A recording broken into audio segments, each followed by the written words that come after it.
कृष्ण कन्हैया लाल की जय। इंद्रावती कहे दिल दे रे दे, इंद्रावती कहे दिल दे रे दे, जिन गुण के सो रे, जिन गुण के सो रे, तेरे कहना होए सो कह रे कह, तेरे कहना होए सो कह रे कह, लाभ लेना लाभ लेना होए सो ले रे ले, इंद्रावती कहे दिल दे रे दे।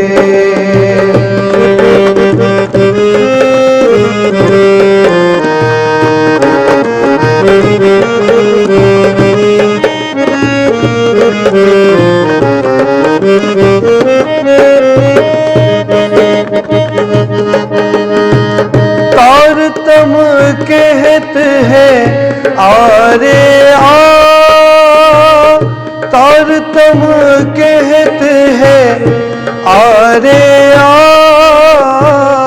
हजार बार कहूँ हारे हा, हजार बार कहूँ हारे हा, माया सो कीजे नारे ना, माया सो कीजे नारे ना, ना बुध विरज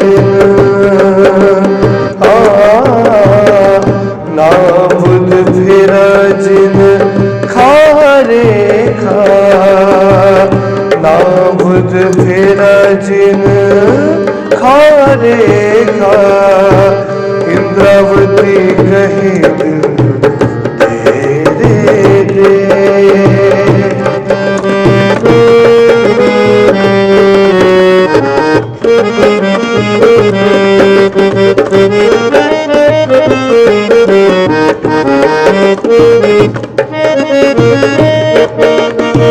धनी के चरणों जा रे जा,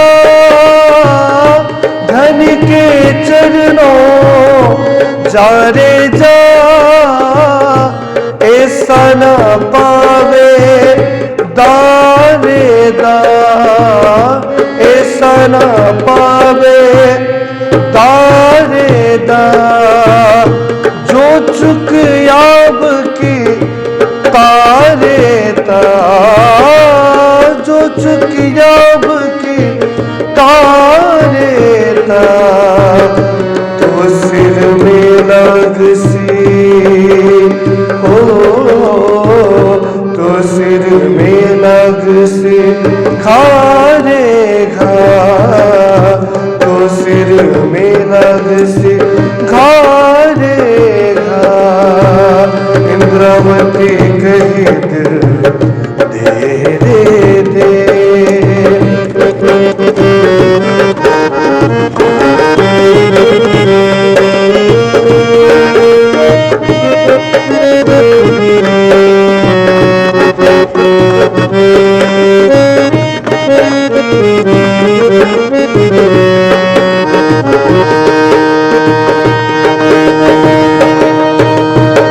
संसार में नहीं कुछ सारे सा, संसार में नहीं कुछ सारे सा, धाम धनी गुण गारेगा,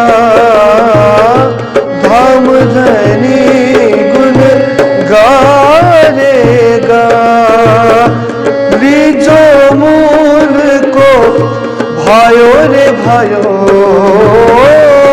लीजो मूल को भायो रे भायो, जिन छोड़ो अपनो, जिन छोड़ो अपनो चाहा, जिन्हें छोड़ो अपनो चाह रे चाहा। इंद्रावती कही दिल दे, इंद्रावती कही दिल दे। जिन्हें गुण की सो तेरे, जिन्हें गुण की सो तेरे। तेरे कहे ना होए सो कहे रे कहे, तेरे कहे ना होए सो कहे रे कहे। लाभ लेना लाभ लेना, लाभ लेना होए सो ले रे ले, लाभ लेना होए सो ले रे ले। इंद्रावती कहे दिल दे रे दे, इंद्रावती कहे दिल दे रे दे, इंद्रावती कहे दिल दे रे दे। बोलो कारणात करे की जय। शरदनी ऋतरे सुहामणी रलियामणी, मुने बालाज विना के मजाए हो। हूँ रे बदेसना पीयूजी, मुने खिन बरसा सो थाए, मुने खिन बरसा सो थाए। बोलो कृष्ण कन्हैया लाल की, श्री निजानंद स्वामी की, श्री प्राणनाथ प्यारे की, महारानी बाईजुराज की, महाराजा छत्रसाल की, गुरुजी मंगलदास महाराज की, श्री कृष्ण प्रणामी धर्म की, तीनों पुरी धाम की, सर्व सुंदर साथ की। बालाजी रे डोहला तेजल रे बही गया प्रणाम। उपस्थित धर्म प्राण शिरोमणि सुंदर साथ जी, माताएं बहनें भाइयों, बहुत ही सुंदर अवसर, होली का महामहोत्सव। उत्सव और महोत्सव कहते हैं ना, उत्सव तो रोज ही होना चाहिए, जीवन ही उत्सव है। बना सको जीवन को उत्सव तो जीवन उत्सव बन जाता है। और जीवन में कोई अच्छाई नहीं भर सके, केवल नकारात्मक सोच भरते रहे, कुछ नहीं होगा, सब बिगड़ चुका है, ऐसे कह करके सुधार के मार्ग पे नहीं चले। उदारवादी भी नहीं बने, सुधारवादी भी नहीं बने, केवल संकीर्ण बन करके रहे। कई लोगों का स्वभाव होता है ना, छोटी सोच, कमजोर सोच, छोटा दिल बड़ा करना उनको नहीं आता है। तो ऐसे लोग तो जीवन को उत्सव नहीं बना सकते, क्योंकि जिनके पास उदारवादी विचार नहीं है, जगत कल्याण की सोच नहीं है और मानवता के विषय में उनको कुछ पता नहीं है, ऐसे लोग तो जीवन को उत्सव नहीं बना सकते। पर वे लोग उत्सव बना सकते हैं जो समाज के लिए भी सोचते हैं, धर्म के लिए भी सोचते हैं, परिवार के लिए भी सोचते हैं, सबका कल्याण, विश्व कल्याण, मानव कल्याण। कई लोग तो पशु कल्याण के विषय में भी सोचते हैं ना। तो देखिए, जिसके मन में कल्याण की भावना है, उपकार में, परोपकार में जो लगा हुआ है, वो अपने जीवन को उत्सव बना सकता है। और जो लोग मेले, मंडली, धार्मिक कार्यक्रम, तीर्थ व्रत में आ सकते हैं, सहभागी बन सकते हैं, वे भी जीवन को उत्सव बना सकते हैं। जैसे आप देखिए कल होली का पावन उत्सव, उसे तो केवल उत्सव नहीं कहना चाहिए, महोत्सव। उससे भी बड़ा होता है तो महा महोत्सव भी कहा जाता है, महान से महान महोत्सव। तो हमें तो जो गुरुजी ने जो पर्व दिया वो महोत्सव भी है, महा महोत्सव भी है, वो छोटा नहीं है। क्योंकि गुरु महाराज का दिल बड़ा था, कार्य बड़ा था, सोच बड़ी थी, समझ बड़ी थी उनके पास, और हर चीज को उन्होंने व्यापक बनाने के लिए विस्तार से उसको जग जाहिर करने के लिए उन्होंने बहुत कुछ कार्य किया। इसलिए जो भी गुरुजी ने दिया वो बड़ा ही होगा। बड़े लोग बड़ा ही देते हैं, बड़े लोग छोटा भी देंगे तो भी बड़ा हो जाता है। बड़ों की ये महिमा है कि कुछ भी बड़े लोग उपदेश देंगे वो भी बड़ा होता है, महावाणी कहा जाता है ना। बड़े लोगों की बोली हुई वाणी को महावाणी। और कवि लोग बोलते हैं तो उसको, कवि लेखक बोलते हैं तो उसको वाणी कहा जाता है। साधारण आदमी बोलता है तो बोली, वचन कहा जाता है उसको, वचन, मात्र वचन वो बोल रहा है, महावाणी नहीं बोल रहा है, सबके कल्याण के लिए नहीं बोल रहा है। तो गुरु महाराज की कृपा, श्री प्राणनाथ जी महाराज की वाणी का रसस्वादन उन्होंने कराया। और ये होली है, जन्माष्टमी है, रक्षाबंधन है, सद्गुरुओं की जयंतियां हैं, धामगमन तिथियां हैं। इन पावन पर्व में उत्सव मनाने का, सब इकट्ठे होने का, इकट्ठे भजन करने का, इकट्ठे भोजन करने का, इकट्ठे शोभा यात्रा निकालें, इकट्ठे हम लोग चर्चा श्रवण करें, भजन गाएं, कीर्तन करें, उसका एक निराला आनंद होता है। घर में अकेले करने का और समूह में करने का फल ही कुछ अलग होता है। तो हम लोग गुरु महाराज की कृपा से उनके बताए मार्ग पे चलते हुए वाणी का रसस्वादन कर रहे हैं। वाणी की कुछ चौपाइयों को जीवन का लक्ष्य बना करके चल रहे हैं। वाणी की चौपाइयों के अनुरूप जीवन जीने की कला सीख रहे हैं। तो हमारा प्रसंग चल रहा है षठ ऋतु ग्रंथ का, शरद ऋतु राग सामेरी। कल से ही हमने प्रारंभ किया है।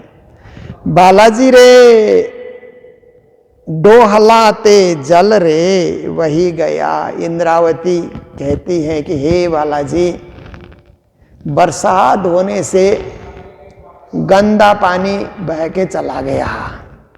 गंदा पानी होता है ना, बरसात में कहीं जमा हुआ होता है, पानी बरसने से वो भर जाता है और गंदगी बह जाती है।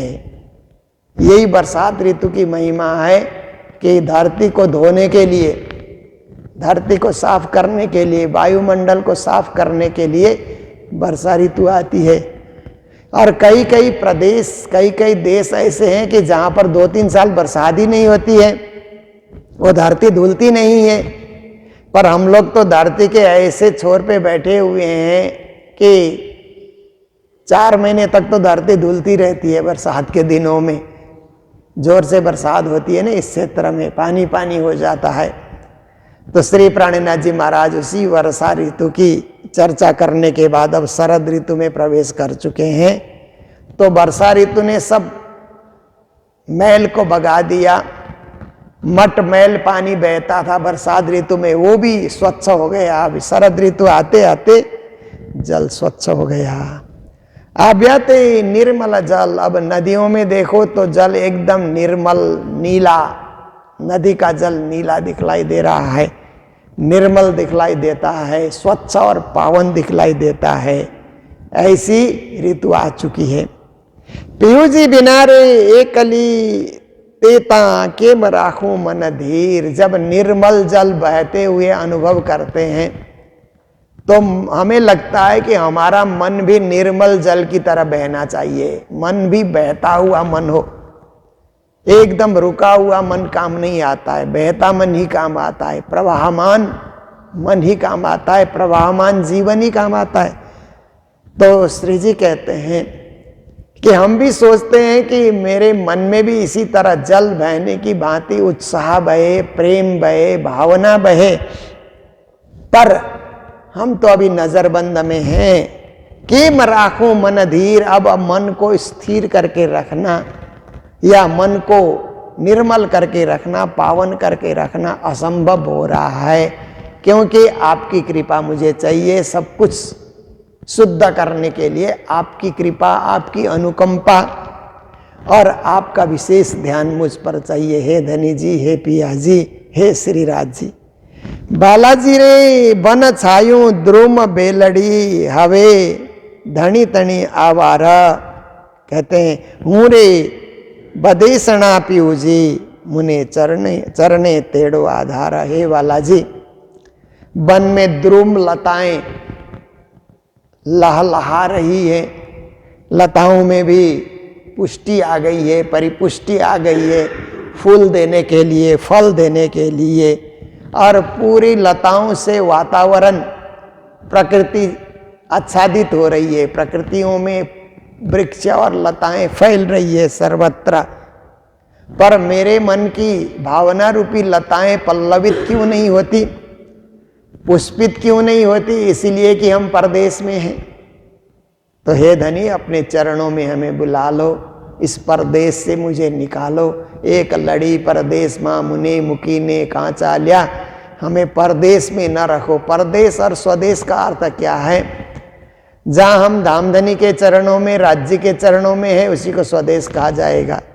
जहाँ राज्य के चरणों से दूर हो गए, उसी को परदेश कहा जाता है। ये धार्मिक भाषा है, ये क्या है? भावना की भाषा है।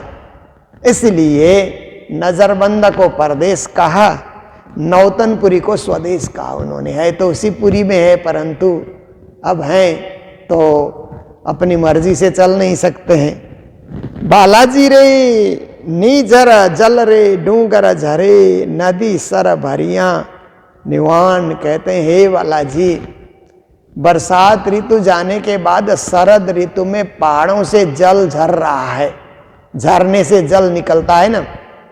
जैसे आप देखिए, हम लोग भी कूटी से पानी लाते हैं ना मंगलधाम के लिए, स्वच्छ जल कूटी से लेकर के आते हैं। जहाँ गुरु जी ने तपस्या की, वो तपस्या की गुरु जी की भूमि को कुंज कूटी हम लोग कहते हैं।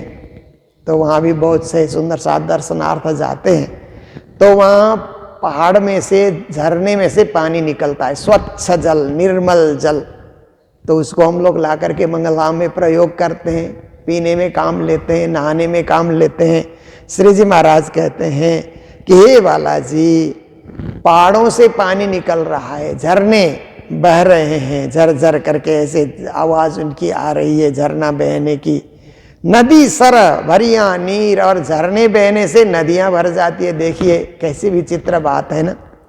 जब आप देखिए कि पानी तो समुद्र में है, समुद्र का पानी क्या है? गर्मी ऋतु आने से भाप बन करके आकाश में चला जाता है।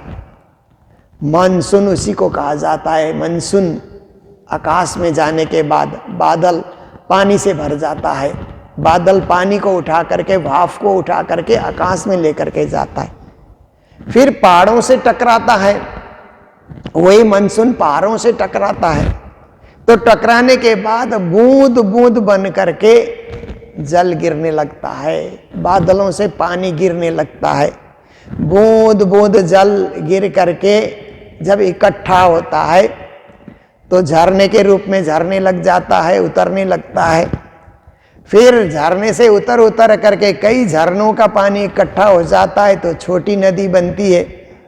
छोटी नदी फिर बड़ी नदी में परिणत हो जाती है।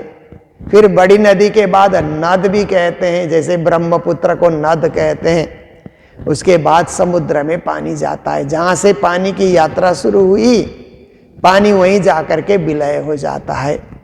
ऐसे ही हमारी आत्मा की यात्रा भी परम धाम से शुरू हुई, सुरता बन करके आए, समुद्र का पानी भाप बनने की भांति हम सरबरस सागर में परम धाम में झील रहे थे, नहा रहे थे, आनंद उत्सव कर रहे थे। हमारी चाह हुई तो सुरता रूप में इस संसार में हम लोग आए, पहले ब्रज में, फिर रास में, फिर जागनी में, अब फिर से वापस परम धाम जाना है। जैसे पानी अपने मूल से जाकर के मिलता है, ऐसे ही हमको भी अपने मूल मिलाव में, मूल स्वरूप में जाकर के मिलना है।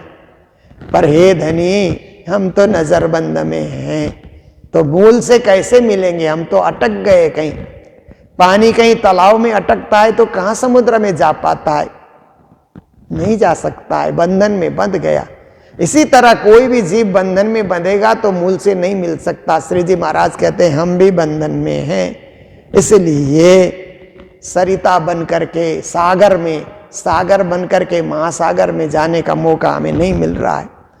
पन एक जल वाला जी बिना मारा बिलखत असु के प्राण। और हे बालाजी, जल तो बह रहा है, पर आपकी कृपा रूपी जल की बूंद के बिना मैं तरस रहा हूं। कोई एक एक कृपा रूपी बूंदें हमारे सामने टपके, ताकि हम उसको कर सकें, रसपान कर सकें।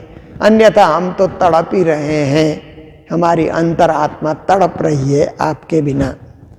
बालाजी रे जीव मारो मुने दहे, अंगते उपजे दाज। हे बालाजी, अंतर में जो चेतना है ना, जिसको जीव कहा जाता है, वो जीव अंदर ही अंदर तड़प रहा है, परेशान हो रहा है, व्याकुल हो रहा है, भूखा है, प्यासा है, और शरीर में एक अग्नि जल रही है। दावा नल बले कई भांत, इस तरह से एक चिंता रूपी अग्नि जलती जा रही है इस शरीर के अंदर। अवगुण मारा से अति घना, मेरे में अनेक अवगुण है, अवगुण दूर नहीं हो रहे हैं। बहुत कोशिश करने के बावजूद भी अवगुण वहीं के वहीं हैं। उसी तरह से हमारे शरीर में घर करके अवगुण बैठे हुए हैं। तमे रखे मन आनो राज। फिर भी हे धनी, गुणी है चाहे अवगुणी है तो आपके हैं। जैसे बच्चा माँ बाप का अनुकूल है या प्रतिकूल है, पर है तो माँ बाप की संतान है। कई कई बच्चे होते हैं ना, माँ बाप के अनुकूल होते हैं, आज्ञाकारी होते हैं। कई बच्चे सुनते ही नहीं, कुछ भी नहीं सुनते, मन मर्जी करते हैं, परंतु माँ बाप तो उसको भी नहीं त्याग सकते, उसको भी नहीं छोड़ सकते हैं। सब उनका ही परिवार है, उनकी ही संतान है, सबका स्वभाव अलग अलग है। तो देखिए कि अवगुणी लड़के के अवगुण को लेकर के माँ बाप उसको त्याग नहीं देते हैं कि मैंने अपने लड़के को त्याग दिया, ऐसा कोई माँ बाप नहीं कहता है। कभी कभी बच्चों के अवगुण के कारण माँ बाप को पुलिस थाने में भी जाना पड़ता है, कभी जेल तक भी जाना पड़ता है, फिर भी मेरा लड़का नहीं है नहीं कह सकते हैं। अवगुणी लड़के को भी माँ बाप नहीं त्याग सकते हैं। ऐसे ही परमात्मा भी पापी हो, दुराचारी हो, अत्याचारी हो, जुल्म ढाने वाला हो, परमात्मा उसको भी सही रास्ते में लाने के लिए, सही दिशा देने के लिए कुछ न कुछ परमात्मा उसको चोट देते रहते हैं। कुछ न कुछ परमात्मा घटनाओं से उसको जागने के लिए मौका देते रहते हैं। कोई जागते हैं, कोई नहीं जागते हैं, ऐसी बात है।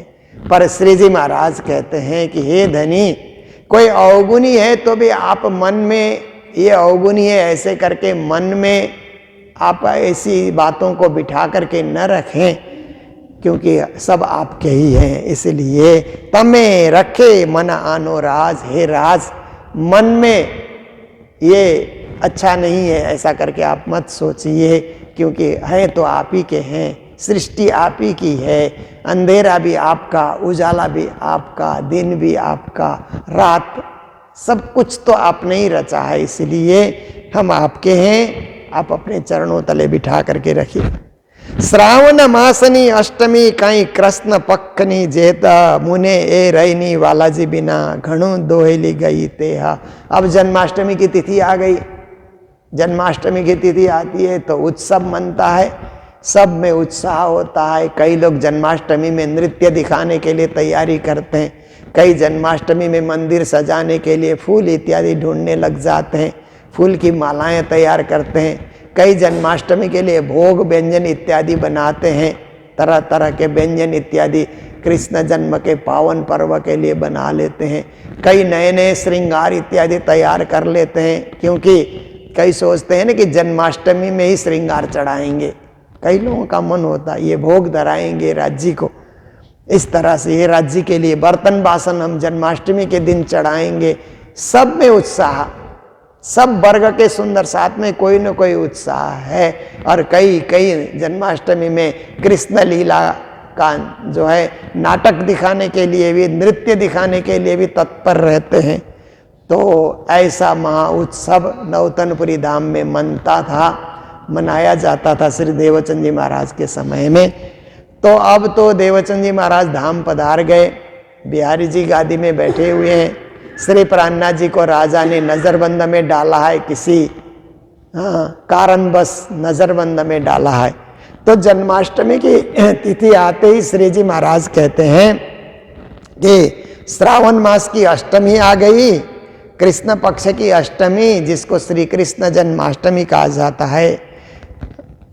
मुने ए रैनी बालाजी बिना घणु दोहली गई ते। कहते हैं कि वो रात्रि मेरे लिए बहुत कठिन रात्रि हुई, दुखदाई रात्रि हुई, क्योंकि पूरी रात जन्माष्टमी में लोग जागते हैं ना, 12 बजे तक तो जागते ही जागते हैं। हम लोग भी जन्माष्टमी मनाते हैं मंगल धाम में, तो 12 बजे तक तो हम लोग जागते ही हैं। 12 बजे कृष्ण जन्म उत्सव मना करके, आरती करके और बधाइयाँ गा करके फिर विश्राम लेते हैं।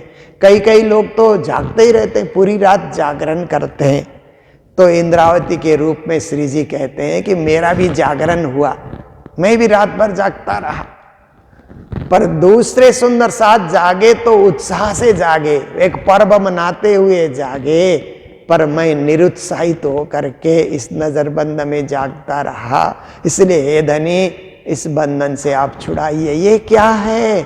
केवल प्राणनाथ जी की कथा व्यथा नहीं है, हमारे अंदर जो चेतना है ना, वो भी शरीर रूपी पिंजड़े में पड़ा हुआ है। और कभी कभी शरीर रूपी पिंजड़ा साथ नहीं देता है। जन्माष्टमी की तिथि आ गई, आपका शरीर तो विश्राम चाहता है, आपको नींद सताने लगी, कोई बीमारी आ गई, आप हैं इसी मंगल धाम में पर कमरे में बैठे हुए हैं, आपसे आया नहीं जाता, शरीर आपको साथ नहीं देता, करेंगे क्या करेंगे? इसलिए प्राणनाथ जी महाराज ये सब उदाहरण देते हुए जगत के सारे जीवों को शिक्षा देने के लिए खुद उदाहरण बने हुए हैं। तो कहते हैं हे धनी जी, वो रात्रि मेरे लिए बहुत कठिन रात्रि हुई कि मैं जागता रहा, परंतु आपका जन्म उत्सव और कहीं मन रहा था, मैं और कहीं परदेश में पड़ा हुआ था। बालाजी रे एम तमे मोसू कहाँ करो, हे बालाजी मेरे साथ ये अन्याय मत कीजिए, न्याय दीजिए। मारा हो प्राणनाथ, हे परमात्मा आप तो प्राणों के भी नाथ हैं, प्राणेश्वर हैं, क्योंकि प्राणनाथ जी तो राज्य को प्राणनाथ जी कहते हैं ना, परमधाम में सखियां राज्य को प्राणनाथ जी कहती हैं।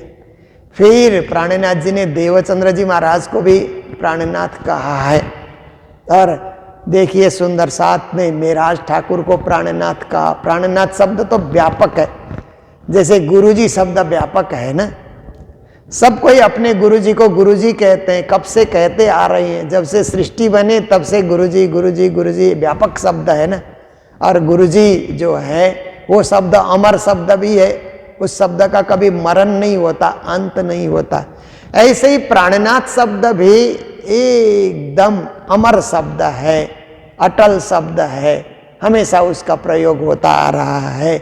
सखियां अपने श्री कृष्ण को प्राणनाथ के रूप में और सुंदर साथ अपने मेराज ठाकुर को प्राणनाथ के रूप में कह रहे हैं। और खुद मेराज ठाकुर पूर्ण ब्रह्म परमात्मा को प्राणनाथ कहते हैं। हे मेरे प्राणनाथ, आप प्राणों की रक्षा कीजिए, अपनी अंगनाओं की रक्षा कीजिए। आबी करूं तमसों गूजड़ी, हम आपसे मिलकर के गुह्य बात, गोपनीय बात आपसे करना चाहते हैं, जागृति की बात, आत्मा जागृति की बातें आपसे करना चाहते हैं। मारी बीतकनी जे बात, मेरी बीती हुई घटना कि आप धाम पधारे सदगुरु महाराज। फिर मैंने सोचा कि सदगुरु का जो है भंडारा होना चाहिए। पहले तो सुंदर साथ में बिहारी जी से आग्रह किया, आप भंडारा दीजिए। बिहारी जी ने भंडारा देना चाहा तो दूध की जगह पानी इकट्ठा हो गया। फिर मेराज ठाकुर ने सोचा कि यह कार्य मैं करूंगा, पर इतना बड़ा भंडारा देना होता है तो खर्च भी उतना ही होता है। सारे सुंदर साथ को बुलाना जो अभी तक जागे हुए हैं, तो उसके लिए उन्होंने जाम राजा से दीवानगिरी की नौकरी करी थी। परंतु जब सामान इकट्ठा कर रहे थे तो किसी के आरोप पे उनको नजरबंद जाना पड़ा। तो श्री प्राणनाथ जी महाराज ऐसे समय में सोचते हैं कि मैंने कोई सरकारी धन का दुरुपयोग भी नहीं किया और किसी प्रकार से किसी की संपत्ति को हरण भी नहीं किया। जो वेतन मिला उससे मैंने सामग्री सजाया। ये मेरी भी तक है, मेरी जीवनी है कि मैंने हमेशा ही अच्छा काम किया है और मंगलमय कार्य हो, ये उत्साह लेकर के मैं आगे बढ़ता रहा हूं। परंतु ऐसी घटना क्यों घटी? इसलिए कह रहे हैं कि यह घटना घटने का कारण एक ही है कि एक तो वाणी उतरनी थी।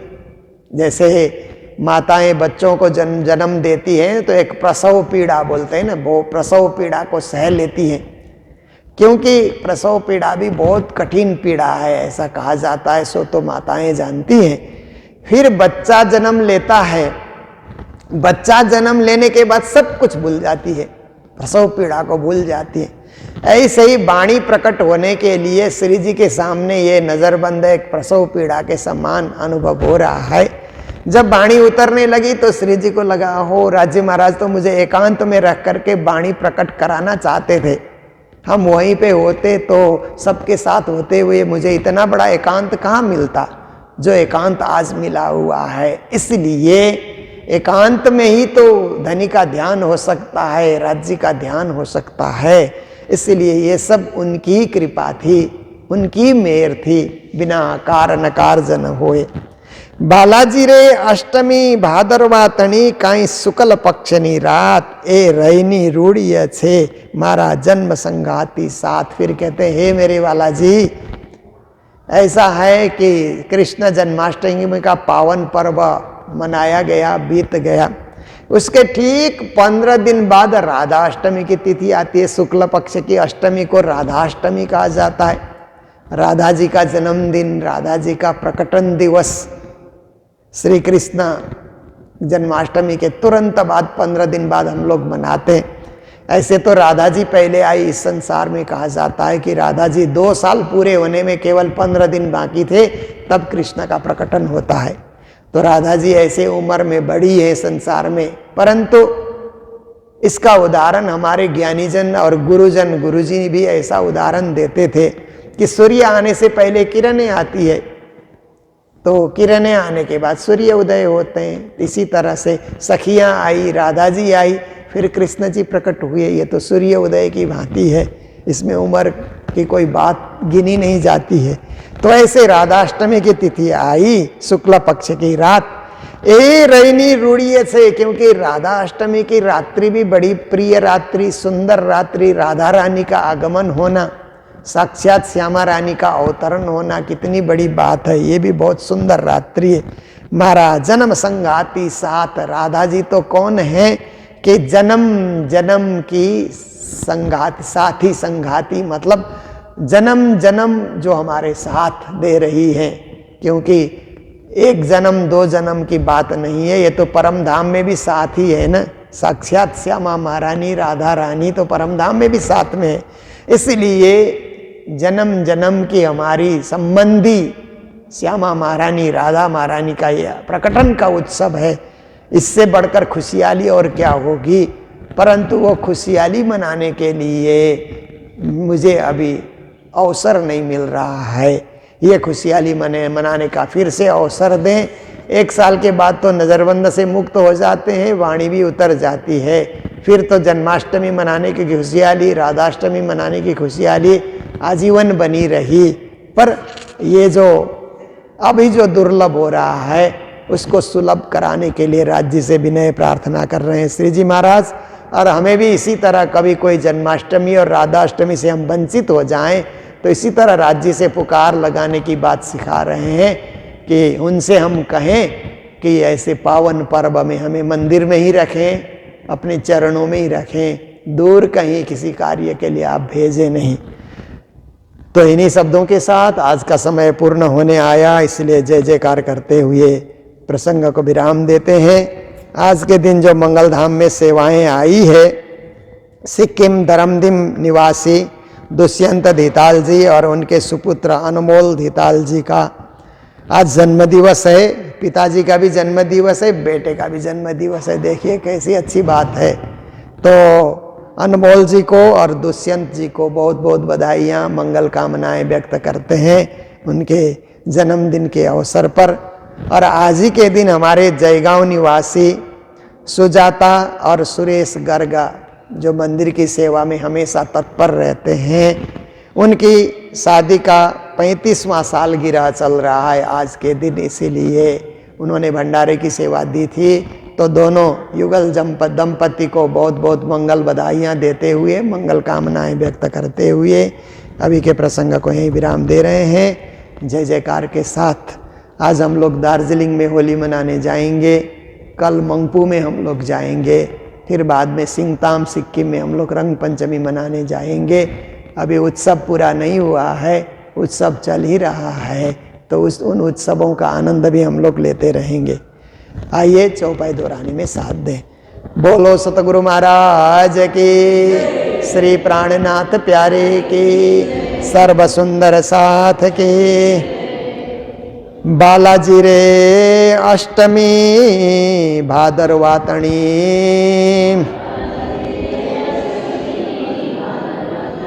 काये शुक्ल पखनी रात, ए रैनी रूढ़िया छे, मारा जन्म संगाती साथ, मारा जन्म संगाती साथ। बोलो श्री प्राणनाथ प्यारे की, श्री धाम के धनी की प्रणाम। या तुम हो तैसी कीजियो, मैं अर्ज करूं मेरे पीऊ जी, हम जैसी तुम जीना करो मेरा, तलफ तलफ जाए जीव जी। जीवड़ा तो जीवे नहीं, क्यों मीटे दिल की प्यास जी, तुम बिना मैं के न सो कहो पिया, तुम हो मेरे आस जी। आस बिरानी तो करो पिया, जो कोई दूसरा हो ये जी, सब विध पिया जी समारथ दिन, रहना दत्त रोय रोय जी। जन्म आंदे जो हम होते पिया, सो तुम देखते किए जी, जब तुम आप देखा होगे तब देखेंगे नैना मारे जी। एते पुकार पिया सुन के आवाड़िल करो तुम जीन जी। क्षण क्षण खबर लीजियो मैं अरज करो दुल्हीन जी। इतनी अरजा मैं तो करो पिया आड़े भर अंतराय जे सो आड़े अंतराय टाल के दुल्हा लीजिए कंठ लगाए जी कंठ लगाए कंठ सो पिया कीजिए हास विलास जे वार न जाए श्री इंद्रावती पिया राखो कदमों के पास जी तुम दुल्हा मैं दुल्हीन पिया और न जानो बात जे इसका सो सेवा करो पिया संगो साक्षात जी सदा सुखदाता धाम धनी में कहो इन बात जी श्री महामते जुगल स्वरूप परवरे अंगना बलि बलि जात जी सदा सुखदाता धाम धनी में कहो इन बात जी श्री महामते जुगल स्वरूप परवरी अंगना बलि बलि जात जी पिया तुम तैसी कीजियो मैं अरज करो मेरे पीऊ जी मैं अरज करो मेरे दानी जी। सच्चिदानंद गुरुदेव की जय।